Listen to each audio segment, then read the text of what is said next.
Hi, I'm Jilly G. Welcome to my kitchen. Today I'm going to show you how to make gluten-free crackers two different ways. The first way will be my version of a Copycat Ritz cracker recipe, and the second version using the same dough is a chicken and a biscuit Copycat cracker. And they're both very similar. The only difference will be one will be more of a chicken flavor than the regular salt flavor that a Ritz cracker is. But one dough, and it's versatile for both. It's very similar to my saltine cracker dough if you've seen that video. I'll put a link to that video below. A little bit different, but very similar. I mean, they are all crackers. You don't have to have a food processor to do this either. It just makes really fast and easy work of making your dough. If you don't have a food processor, you would just rub your butter with your fingers into your flour and dry ingredients until you get it all mixed together, and then add in your wet until it forms a dough. So with our food processor, it just goes much faster. And normally for gluten-free baking, I always say to have your ingredients at room temperature. Today it doesn't matter. My flour is straight out of the fridge. My egg is also straight out of the fridge. I've got 6 tablespoons of butter still in the fridge, cut up in small pieces just to make it easier so the food processor doesn't have to work so hard to break up big chunks of butter. So the first thing I'm going to do is dump in 2 cups of my gluten-free flour mix into my food processor, and then just move it around. It doesn't really matter. And then I've got 3 teaspoons of baking powder and a half a teaspoon of salt. And then I've got 1 egg. I'm just going to mix up really well, just so the food processor doesn't have to work so hard to blend in the egg. Although gluten-free dough, we don't have to worry about over mixing it. There's no gluten to develop. And then I've got a half a cup of water here. I usually don't use all of it. This is one of those things where you eyeball the amount of water. It's very similar to a pie crust, because we add in the egg first, which is our binding agent, because I don't use xanthan gum. This will make our dough on the wet side, and also like pie crust, this is something that it really does depend on the weather. If you live somewhere where it's really humid, you probably don't need to add as much water. Or depending on the weather of today, you might not need to add as much water, or you might need to add a little bit more. So we'll just go kind of by what the dough does. I'm just going to mix my dry ingredients, although it doesn't really matter. And then in my little saucepan here, I have 3 tablespoons of butter and a half a teaspoon of salt, and then just a pastry brush. And then I've got my oven preheating to 400. I've got 2 cookie sheets lined with parchment paper. I also have some parchment paper here for rolling. My rolling pin, a bench scraper, offset spatula is really helpful, and a scant 1 cup of flour for rolling. And then for the Ritz crackers, I don't have a cookie cutter that's the exact shape and size for a Ritz cracker. I have this little flour one. My other cookie cutters are either too small or too big, and even this size is a little bit too small, and it doesn't look exactly like a Ritz cracker, but it's what I've got. So use what you've got. And then I have one of these. It's kind of like a pizza cutter, but it's a dough cutter, and it has a ruffled edge. And this works out so great to make the chicken and a biscuit shaped crackers. You just roll it, and it makes the wavy edge crackers. But use whatever cookie cutters you have, or just a regular knife to cut it into squares. These are your crackers. They can be whatever shape you want. So straight from the fridge is my cut up 6 tablespoons of butter. I always use unsalted butter when I'm baking. I never know how really salty the butter is going to be, and this way I can control the amount of salt that I put in. If you're using salted butter for this recipe, you'll have to go by taste and see. And once you've made your dough, you can't really add more salt. But with the melted butter and salt, you could add a little bit more salt if needed. But I find it's easier to just use unsalted butter. So now with the mixer on low speed, I'm going to drop in my butter a little bit at a time until it gets all mixed into the flour.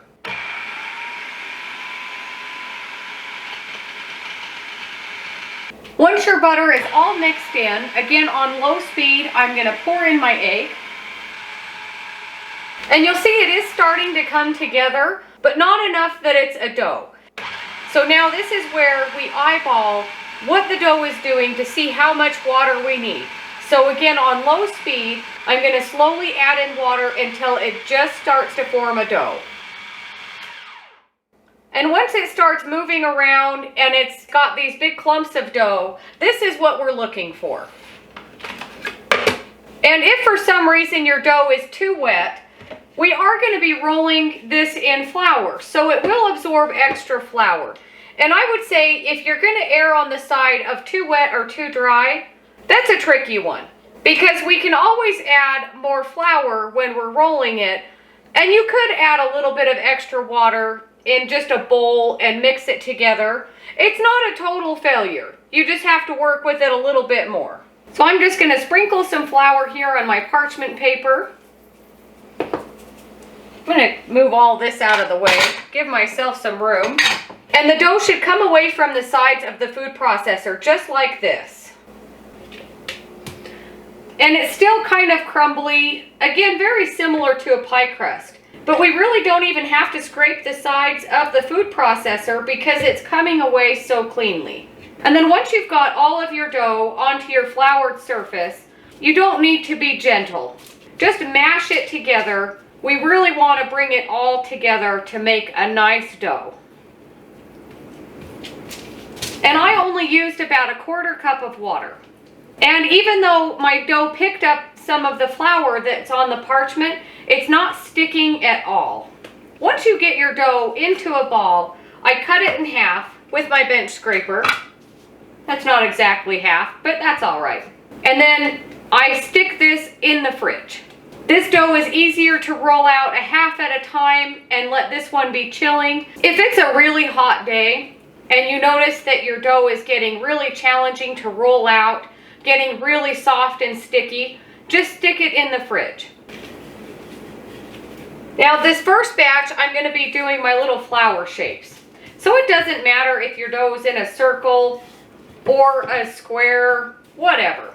And you want to add enough flour on the parchment so it doesn't stick, but you don't want to end up with a really dry cracker either. Although crackers are really dry anyways. And just keep it moving on the parchment paper. You don't want it to get stuck. And I always like to flip it over. The key to these crackers is rolling the dough as thin as you can, which is also another reason that makes it better to divide the dough in half and roll out a half at a time. It's a lot easier to get really thin crackers without managing a really big sheet of dough. And if you notice that it's cracking in the middle, just squish it together. But again, keep it moving. And flip it over, and then it will crumble all apart. And then just mash it back together.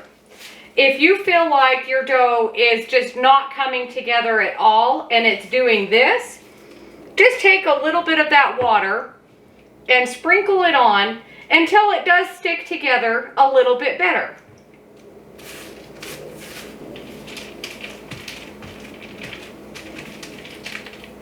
This is the perfect example of what I was describing if you don't have enough liquid in your dough. And then I flatten it out just to give the rolling pin a head start. Add some flour so it doesn't stick.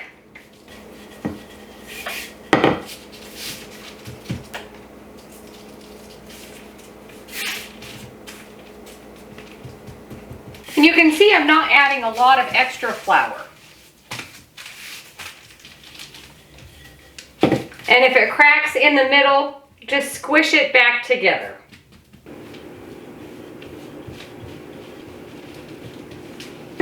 And it's okay if it cracks a little bit. Again, just squish it back together. It will be just fine. And once you think you've got it as thin as you can manage without falling apart or burning to a crisp in the oven, take your little cookie cutter And I dip it in flour just to make sure it doesn't stick.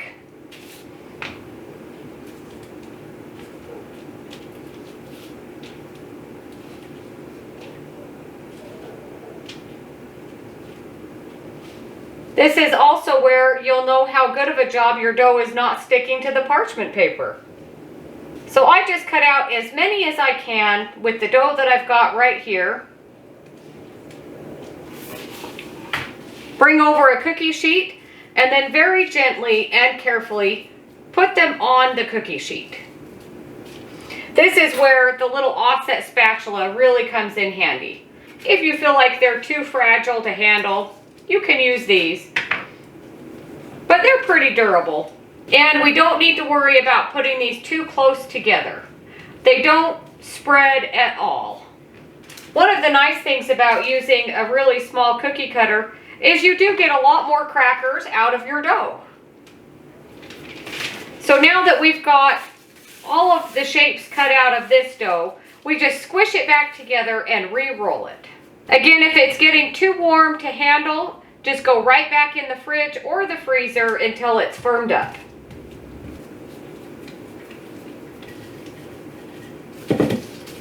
And as with anything, you want them to all be the same thickness so they do all bake at the same time.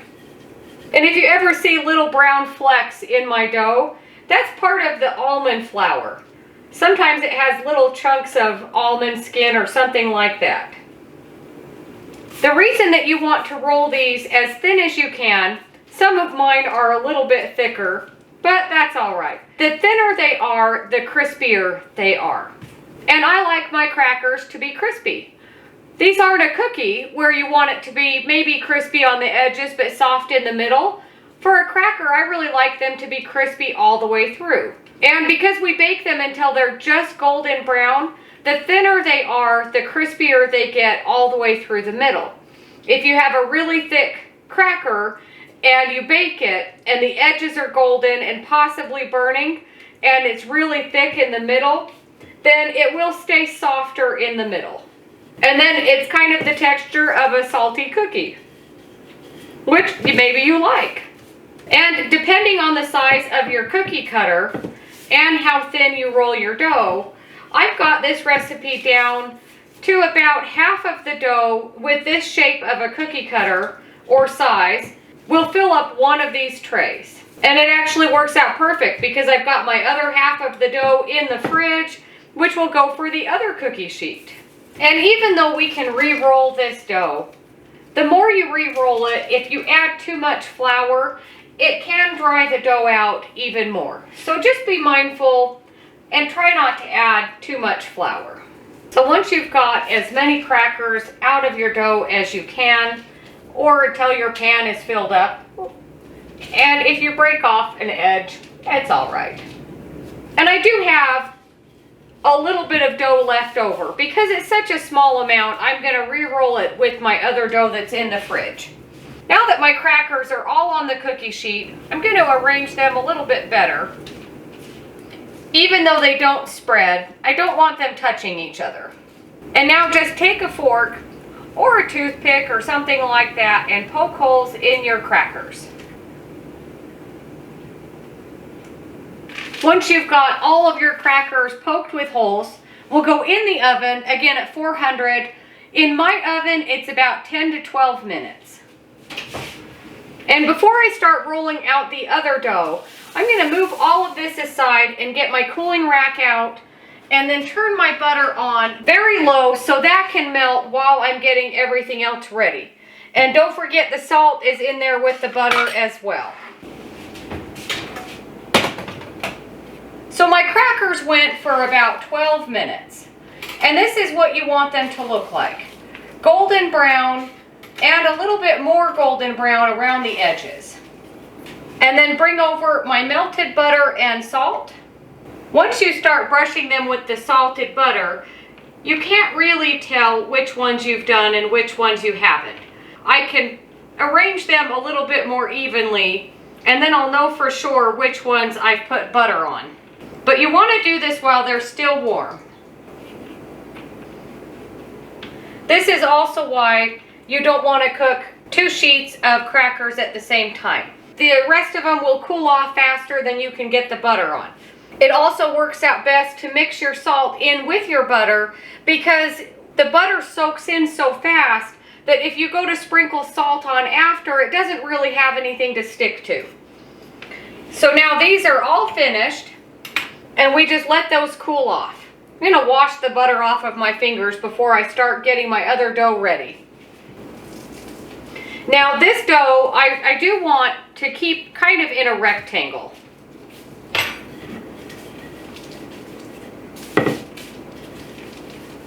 And same as before, you want this to be as thin as possible. And then with your fluted pizza cutter, you can just start cutting into however big of crackers that you would like.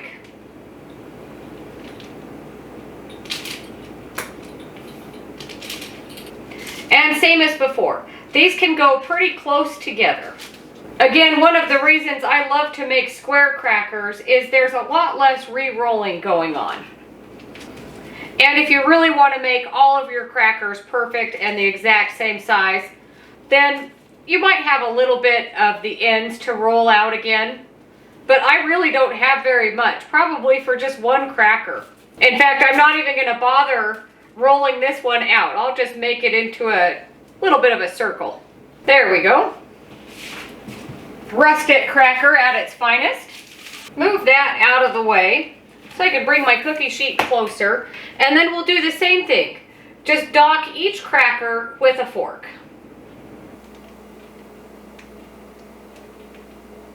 And I don't know about you, but crackers are so easy to make. And I know exactly what's in them. You can make them any flavor that you want, any shape that you want. And they come together so fast and so easy. So now these will go in the oven for 10 to 12 minutes. I usually start checking at 10 minutes.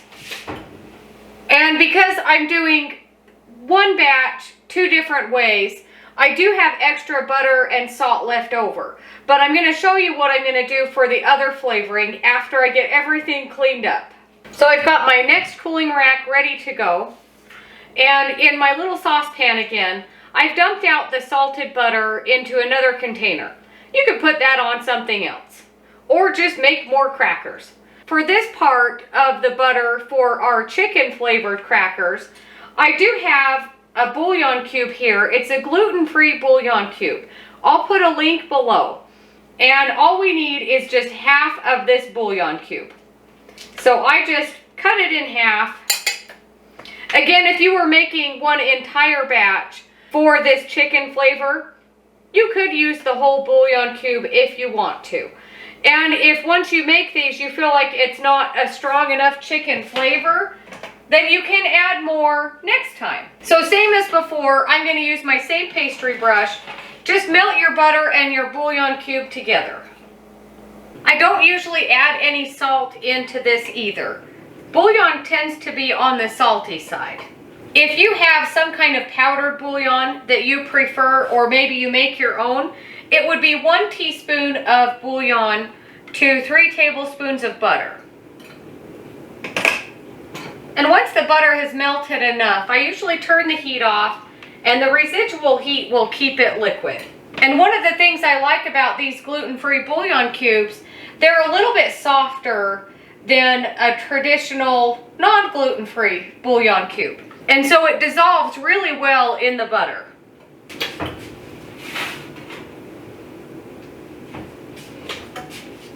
And same as before, you want these to be golden brown around the edges. Here's our little rustic cracker. And then we'll just put these on a cooling rack. So now that all of our crackers are on the cooling rack, bring over your melted butter with the bouillon cube. And I just give it a really good stir. And then same as before, start brushing it on your crackers. And the fun thing about these ones is you can see some of the little spices in the chicken bouillon. And don't worry if you have leftover chicken flavored butter. Just use it the next time you want to pan fry some chicken. Then you've got extra chicken flavor.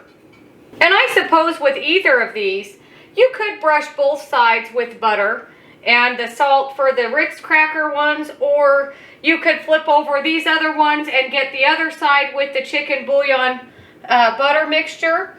That's up to you. I always just do the top. It tastes the same and it's less work, and they're just as delicious. Ooh. So now side by side, you can tell that the ones that we brushed the chicken bouillon on, of course, they're a little more yellow. And even though it's not the exact shape of a chicken and a biscuit cracker, it's pretty close. Or if you did a better job of making them a little bit more uniform in shape and a little more rectangle than square, they would look really similar to that cracker. And of course my Ritz crackers, they don't look like a Ritz cracker. They look like little flowers, but that's all right. And I'm not sure if you could tell or not, but some of my crackers are a little bit thicker than the other ones. And I really prefer if I can get my dough super thin and then they're extra crispy. Let's break open a chicken and a biscuit. Looks pretty good. Let's give it a try. Not exactly like a chicken and a biscuit, but really good chicken flavor on a cracker. And it's a really good texture for a cracker. I can't whistle, so I can't do the eating a cracker and whistle trick anyways. But they do exactly what a cracker does. They're dry and crunchy. So now let's taste our Ritz crackers.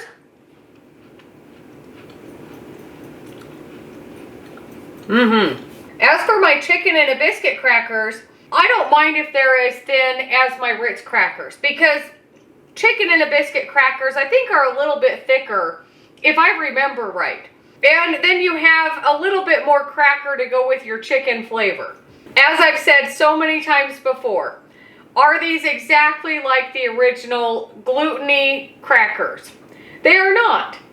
They are a very delicious gluten-free version, and they are my gluten-free version of a Ritz cracker and a chicken and a biscuit cracker. And so useful that they both use the exact same recipe, just a little bit different flavoring. That makes it even easier. And you can see it actually makes quite a lot. Again, depending on the size of your cookie cutter. Let me know what you think if you make either of these recipes. Let me know what you think if they compare to the original. For me, it's been so many years since I've had the original versions of either of these crackers that, to me, I don't remember what the originals taste like.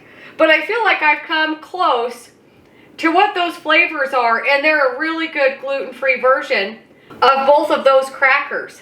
These crackers go so great with dips, a cheese platter, cheese and crackers, meat and cheese and crackers, maybe some sandwich meat or something, and you make your own little cracker sandwiches. I always like to do that with crackers. And with the holidays coming up, I know it's only the beginning of September, but parties get started pretty early.